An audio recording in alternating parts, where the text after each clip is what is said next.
Hello à toutes et tous, on se retrouve pour la guidance de la pleine lune en Vierge. Comment allez-vous? Est-ce que vous avez survécu déjà à cette nouvelle lune en Poisson qui a été quand même d'une intensité rare? Je suis encore sous effet de cette nouvelle lune. J'ai eu du mal à transitionner là dans les énergies de la pleine lune. Cette nouvelle lune nous a littéralement décontenancés.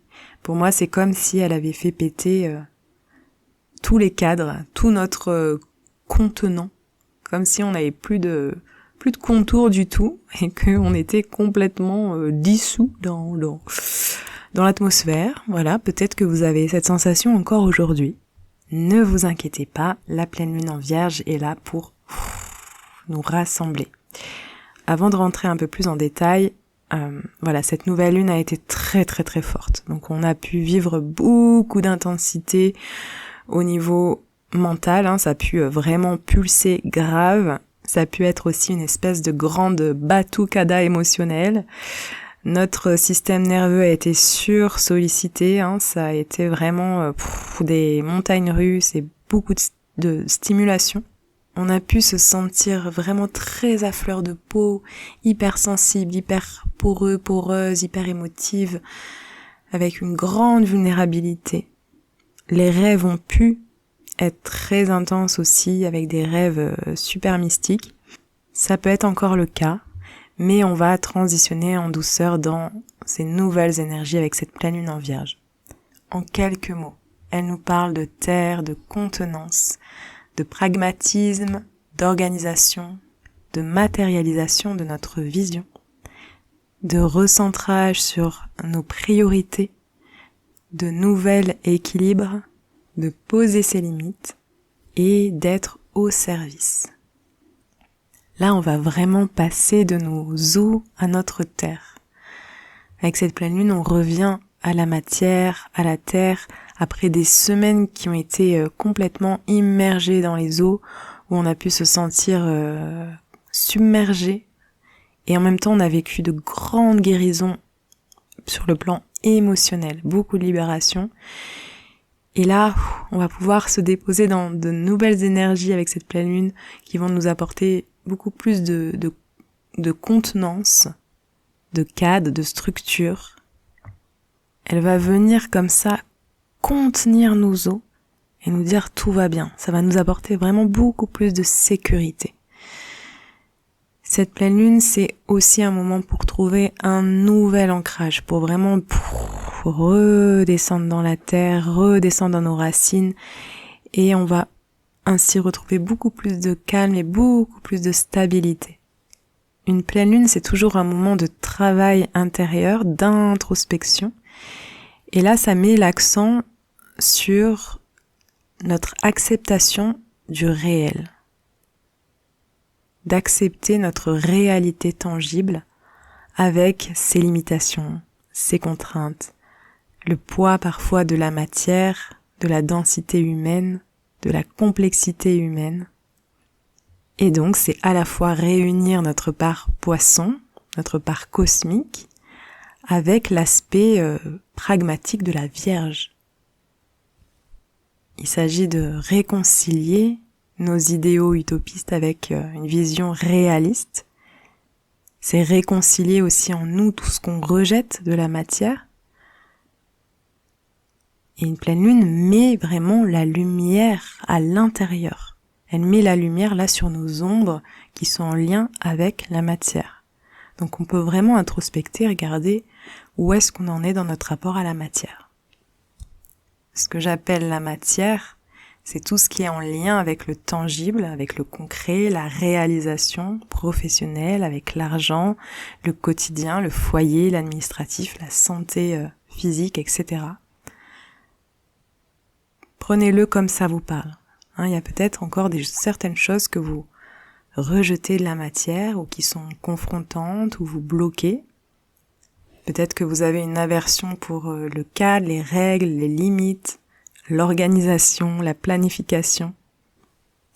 Alors que tout ça, c'est à notre service, au service de notre expansion personnelle, de notre expansion relationnelle, de la réalisation de nos rêves.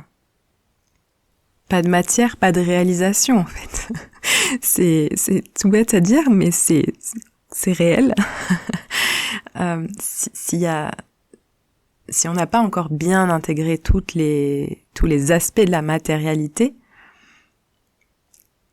on peut rien réaliser en fait. Tout reste dans l'éther, en suspension comme ça, dans les pensées, dans les rêves, dans les fantasmes. Alors allons regarder ça pour venir rééquilibrer la balance. Cette lune va nous aider à remettre de la priorité sur notre travail, sur notre quotidien, notre foyer. C'est une période où on va avoir besoin d'organisation, de faire du tri, de ranger. C'est un bon moment pour planifier et pour s'organiser efficacement pour les semaines et les mois à venir. Et mieux on gère son organisation, moins on se met de pression. Donc ne pas lésiner sur le temps accordé à la préparation et à l'orga. Plus on dessine les contours, plus on définit la structure, plus on va s'offrir un chemin tranquille, léger et fluide pour la suite. Où on n'a plus qu'à se glisser dedans, quoi, dans ce cadre. Comme dans des petits chaussons, quoi. Comme dans des petites charentaises. C'est très vierge, justement, ce côté hyper plan-plan, confort, routinier, sécure. Donc on va revenir dans ça, en fait, ce côté très plan-plan. Soyons plan-plan, les amis, et apprenons de la Vierge qui a tellement à nous enseigner. Apprenons à faire les choses méticuleusement, avec soin, avec conscience, avec régularité. Vraiment faire les choses pas à pas. Que chaque micro-action compte, de prendre le temps et ne pas se laisser dépasser par toutes les choses qu'on a à faire, c'est juste une question d'organisation. Et que tout va bien se passer et que petit à petit l'oiseau fait son nid, il y a vraiment quelque chose comme ça. Et quand je me relie à la Vierge, je vois vraiment le travail méticuleux, constructif, bâtisseur de la fourmi. Je vois cette petite fourmi là qui pose ses petites brindilles et c'est magnifique parce que elle lâche pas, elle fait les choses et elle sait même pas pourquoi elle fait les choses parce qu'elle est portée par quelque chose de beaucoup plus grand et elle est au service. Elle contribue pour sa reine, pour le plus grand, pour une dimension collective. Et il y a quelque chose un petit peu comme ça qui nous est enseigné en ce moment. D'être davantage au service des autres et de la collectivité. On peut se questionner sur comment je contribue. Quelle est ma contribution pour le collectif, pour la collectivité, pour mon village, ma ville, pour une association, pour un projet qui est tourné plus vers le soin, l'humanitaire, l'entraide, la solidarité. Voilà, et qu'est-ce qui fait sens pour moi? Qu'est-ce que je peux faire pour aller vers, pour contribuer davantage, pour aimer mieux les autres, pour aimer mieux le monde qui m'entoure? Sans transition, cette lune, elle nous dit aussi « Go with the flow », mais avec une direction. Cette nouvelle lune en Poisson, elle nous a vraiment plongé dans une expérience totale, d'absolu, de lâcher prise, d'abandon à plus grand, pour nous permettre de nous remettre dans le flot. Peut-être que ça n'a pas été le cas, hein, je dis pas que c'est une généralité, mais en tout cas, c'était l'intégration de cette nouvelle lune, de voir là où on en était, dans notre abandon à plus grand, comment notre capacité à nous en remettre à plus grand. Et du coup, ça a pu mettre en lumière les parties rigides, contrôlantes, dépendantes, qui nous empêchaient d'être dans le flow et le lâcher prise. Et maintenant qu'on est revenu dans le flow, ou lorsqu'on sera revenu dans le flow, c'est super important de pas juste se laisser voguer. C'est important d'avoir une direction, d'avoir un cap.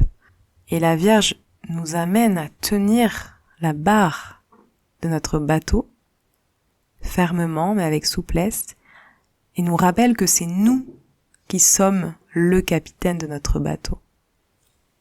C'est nous qui avons le regard sur l'horizon, sur notre vision, sur nos objectifs, sur nos buts, et c'est nous qui gouvernons pour aller vers cette direction.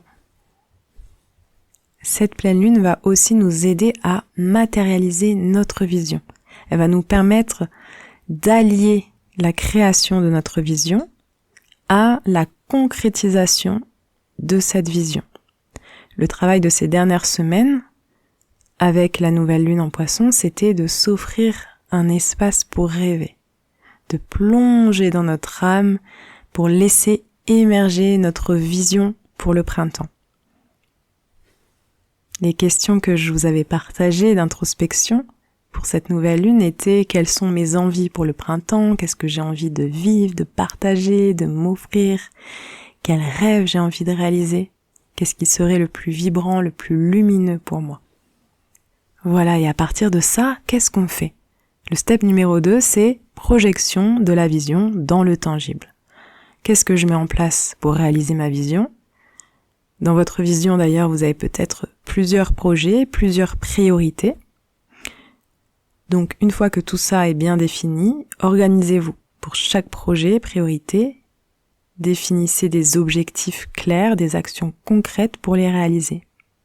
Pas à pas, pas de pression. C'est vous qui êtes maître de votre pression intérieure, hein. Ça ne tient qu'à vous. Donc plus vous allez plancher sur votre organisation, plus ce sera light. Et peut-être que c'est pas le moment tout pile pour s'organiser. Ne pas forcer, juste ressentir quand c'est le moment le plus juste pour vous. Posez simplement des objectifs clairs qui vous apportent de la joie, du bonheur, qui vous portent. Et surtout, posez aussi des objectifs idéaux et réalisables. Vous pouvez utiliser la méthode SMART, si vous connaissez pas, regardez sur internet. Ensuite, ça nous dit quand même que cette pleine lune est quand même très cérébrale, hein, la Vierge est cérébrale. Donc, prudence à ne pas tomber dans un excès mental, à gamberger, se triturer le cerveau dans tous les sens. Redescendre dans votre cœur, avancer depuis cet espace-là, tout en accueillant ce qui se passe aussi là-haut, en bas. Il peut y avoir encore des remontées émotionnelles, mais il s'agit d'être dans une vraie liberté émotionnelle, c'est-à-dire de ne pas dépendre de nos émotions, de ne pas se laisser contrôler par elles, que notre vie ne soit pas dirigée par nos émotions, mais simplement, la liberté émotionnelle, c'est de pouvoir les accueillir toutes ensemble, juste accueillir, de ressentir, ça nous traverse, c'est des énergies qui nous traversent. Et on peut vraiment continuer à avancer sur notre chemin avec tous les enseignements du Poisson, de continuer à marcher avec une foi profonde, avec une grande connexion, en faisant preuve de détachement, de gratitude. Voilà, c'est tout ça qui va nous aider à vivre aussi le printemps avec plus de grandeur, de légèreté, de magnificence, de connexion. En ce moment, la lumière aussi est mise sur notre propre équilibre intérieur. Et il y a peut-être un endroit à l'intérieur de toi à rééquilibrer. C'est peut-être au niveau mental, un rééquilibre entre pensée et espace vide, un équilibre émotionnel entre accueil et ne pas te laisser submerger, et un équilibre peut-être entre tes temps d'introspection et tes temps d'action, un équilibre entre ta capacité à donner et ta capacité à recevoir, ou alors peut-être que c'est un équilibre plus tourné vers l'extérieur, un équilibre relationnel entre présence à toi et ouverture aux autres. Voilà, prends ce qui résonne pour toi et puis tu peux te poser cette question de où est-ce que j'ai besoin de plus d'équilibre en moi-même, dans ma vie. On travaille aussi en ce moment sur le respect de l'espace de l'autre et sur comment je fais respecter mon propre espace. Donc ça parle de limites, encore et toujours, de poser ses propres limites, d'entendre les limites de l'autre. Et poser ses limites, pour moi, ça nécessite déjà de savoir considérer et respecter les besoins de l'autre. On peut pas demander à l'autre de respecter nos limites si déjà, nous-mêmes, on déborde sur l'espace de l'autre. Et quand je parlais tout à l'heure de se réapporter de la contenance, du cadre, ça passe par là. C'est vraiment de poser ses limites, de se créer un espace safe pour soi-même, où on va pouvoir préserver notre énergie, prendre soin de nous-mêmes, respecter nos besoins. Allez, un dernier point sur les énergies du mois de mars. Donc mars, c'est un vrai temps de transition entre le printemps, entre l'hiver, entre la tristesse et la joie, entre la mélancolie et l'espoir, entre la fin d'un temps révolu et le début d'une ère attendue. C'est un mois de métamorphose. C'est vraiment là où on va passer, où on va muter vers quelque chose de nouveau. Les premières semaines de mars, c'est vraiment pour moi un temps encore d'intériorité, où on nous invite à la réflexion, à l'introspection pour éclaircir notre vision, pour préparer le printemps. Et après, il va y avoir l'équinoxe le 20 mars qui marque ce point de bascule dans nos énergies. On va passer du dedans au dehors et on va se préparer à notre grande renaissance.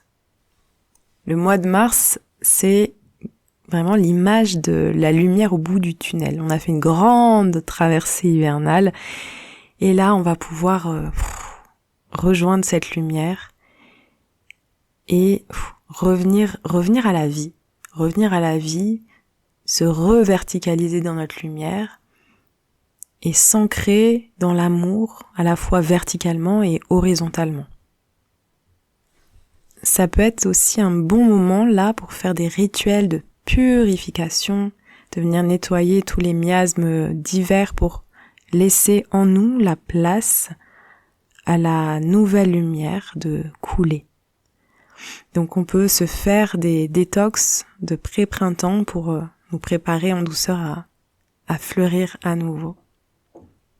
On se retrouve le 29 mars pour la nouvelle lune en Bélier, mais en attendant, n'hésitez pas à me suivre sur les réseaux, Instagram, Facebook, pour plus de messages, plus de guidance, plus de météo énergétique.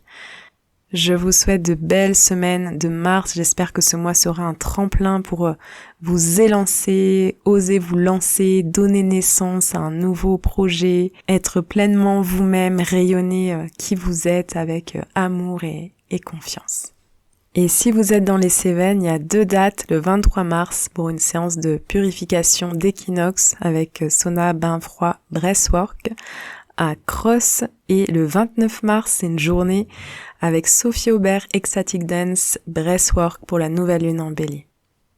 Pour me soutenir, vous pouvez vous abonner à la chaîne, liker la vidéo, la partager. Vous pouvez aussi m'acheter un café sur Buy Me a Coffee. Et je vous aime. À bientôt.